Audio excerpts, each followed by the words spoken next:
ಹಳಸಂದೆ ಕಾಳು ಹುಳಿ ಮಾಡೋದಕ್ಕೆ ನಾನಿಲ್ಲಿ 1 ಬಟ್ಲಷ್ಟು ಹಳಸಂದೆ ಕಾಳು ಇದೆ. ಇಲ್ಲಿ ಕುದೀತಿರೋ ನೀರಿಗೆ ಹಾಕ್ಕೊಳ್ಳಿ. ಇದ್ರ ಜೊತೆನೇ ಹುರುಳಿಕಾಯಿ, ಆಲೂಗಡ್ಡೆ ಮತ್ತು ನವಿಲುಗಡ್ಡೆ ಹಾಕ್ಕೊಂಡಿದ್ದೀನಿ. ರುಬ್ಬೋದಕ್ಕೆ 1 ಕಪ್ ಆಗುವಷ್ಟು ಹಸಿ ತೆಂಗಿನ ತುರಿ, 1 ಟೇಬಲ್ ಸ್ಪೂನ್ ಅಕ್ಕಿ ಹಾಕ್ಕೊಳ್ಳಿ, ಸಾರು ಗಟ್ಟಿ ಬರುತ್ತೆ. ಒಂದು ಅರ್ಧ ಹಸಿ ಈರುಳ್ಳಿ, ಮನೇಲೇ ಮಾಡಿರೋಂಥ ಸಾರಿನ ಪುಡಿ 1 ಟೇಬಲ್ ಸ್ಪೂನ್.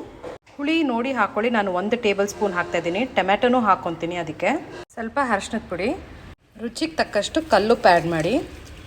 1 ಸೌಟು ಕಾಳು ಹಾಕ್ಕೋಬೇಕು, ಬೆಂದಿರೋ ಕಾಳು. ಸಾರು ಗಟ್ಟಿ ಕೊಡುತ್ತೆ ಮತ್ತು ರುಚಿನೂ ಕೊಡುತ್ತೆ. ಸ್ವಲ್ಪ ನೀರು ಹಾಕ್ಕೊಂಡು ರುಬ್ಕೊಳ್ಳಿ.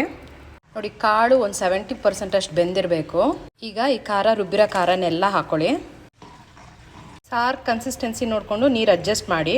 ಇವಾಗ ಬದನೆಕಾಯಿ ಹಾಕ್ಕೊಳ್ಳಿ. ಫಸ್ಟಿಗೆ ಹಾಕೊಂಡ್ಬಿಟ್ರೆ ತುಂಬ ಸಾಫ್ಟ್ ಆಗೋಗ್ಬಿಡುತ್ತೆ. ಒಗ್ಗರಣೆಗೆ ಸ್ವಲ್ಪ ಎಣ್ಣೆ,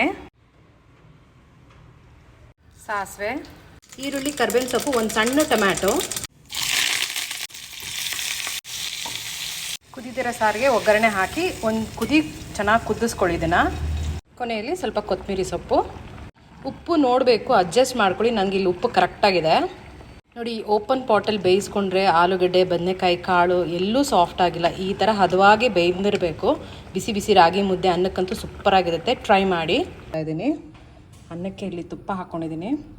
ಹಳಸಂದೆ ಕಾಳು ಹುಳಿ, ನೋಡಿ, ನವಿಲುಗಡ್ಡೆ, ಆಲೂಗಡ್ಡೆ,